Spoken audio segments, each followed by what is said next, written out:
Hi everyone, I've got a new guest today. Damo's here, replacing Charlie. Charlie's on annual leave. Damo, who are you? I'm the Chris's second in charge.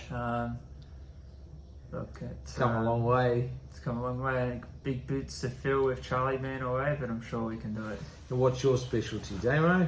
My specialty is, look, I love looking at yearlings and buying horses, so that's my specialty. Well, that's good.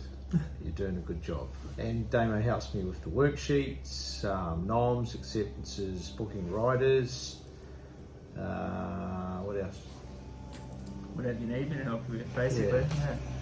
Toast, coffee. Make a good coffee. Yeah, right. Right, let's get into it then, Damo. Over to you. Newcastle, the Hunter. Race 3, Flassifol. She's going pretty well. I think she'll run a good race fresh, especially on a good track. 1400 first up's probably not perfect, but I think she's a definite each way chance. In for a good prep. Race 4, the $300,000 Beaufort Kukaracha. Group 1 winner. He's well placed, but he's got to give away about 7.5 kilos to one of the horses on the bottom, which I think will be one to beat. So that's the only negative there, but he does have Hugh Bowman aboard in barrier 1, which I think will help offset a lot of the weight. But chalk stream, Damo, I think it's a lovely race for him. I think so. He's drawn well. I had a look at his form, and the last time he was on a good track, he won impressively at Ascot back in England. So first time since then he's on a good track. So I'm hoping that's a big plus with Kieran McAvoy and a good draw. Race 6, Yee. He's going okay, and I think he'll run a nice race, top 5 chance. Bonnie Ezra. Bonnie was a good run first up. 1850 will suit better second up. Probably still one run away, but nice to see him closing off strongly late. And Smirk. Smirk comes down from Doomben, or from the last run I think was Doomben or Eagle Farm. And obviously being at the Gold Coast, she was placed in the Oaks, or ran 4th in the Oaks this year. Slowly getting up to a more suitable trip. Awkward draw, but won't be far away. We move on to the 3-year-old Spring Stakes, Basquet. Nice race for him, drop in grade, good track, no excuses, he needs to shape up. Robusto. Good win last start. Question is, does he get a mile? So I guess from the draw we just go back, find some cover, gradually build into the race and launch late like he did last start when winning at Randwick. Redina. Had no luck at Flemington, he got caught wide, no cover, and subsequently was soft late. So he gets his chance to bounce back. He's a nice horse, and yeah, he's coping pretty well. And last but not least, Kazalak. Kazalak was impressive at Newcastle, Hawkesbury, albeit a maiden, but he's trained on well since, and it's a big step up, but I think he's a horse to follow, and I think he'll get through to a Queensland Derby. Now we move on to the main race of the day, the $1 Million Hunter, Skyman. Skyman, he found form and held it well at the end of last prep. James McDonald rides. I don't think the barrier is too much of a concern. What's he drawn, 10 or something? 10. So yeah, just find a spot.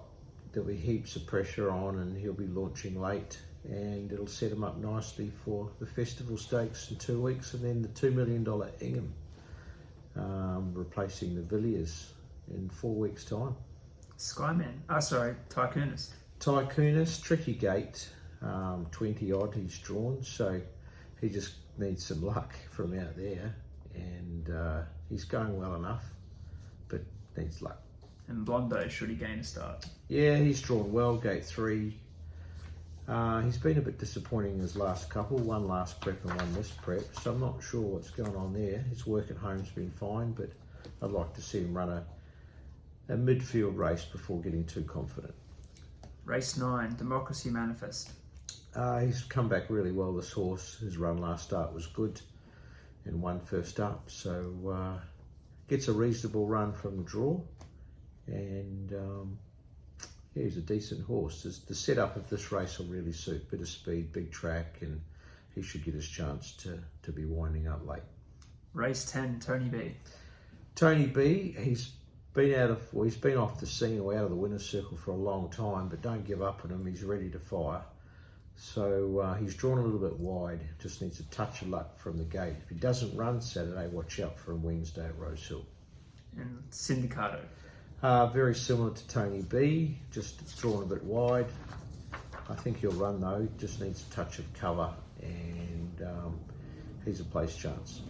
Moving on to Cranbourne, McTaggart. Good maiden winner last start. This is a big jump though, so I'm not saying he can't win, but he needs to improve, and he's capable of doing so. But realistically, we'll be aiming at a top 5 finish and continuing to build his confidence. Heading up the line to Doomben, Stardome. Looks well placed, but I don't think he can beat the stablemate Odira, who's obviously in there as well. And Stardome's got James Orman, Odira's Samantha Collett. Be nice to think they could run the Quinella. I think there's one down there at the bottom, the 5, that'll be the leader and the one to beat. But I think Odira will win again. Race 7, Love Planet. Out of form for a long time. He's fresh up. He's got blinkers on, and I'm hoping that they help him. That's all the runners at the Metro meeting, Chris. Yes, so we can't do Through Charlie's Eyes this week. So instead, we've got Damo's Delight. What's the tip this week, Damo? Well, I'm sticking with the maiden winner, Kazalark. I think he can produce the goods again on Saturday from a soft draw. There'll be nice speed. Obviously, John O'Shea's horse is going to be very hard to beat, but as Chris said before, he's one to look out for. And when Brenton's happy when he hops off a horse, you know you're following. Good. Well done, Damo. Thank you very much.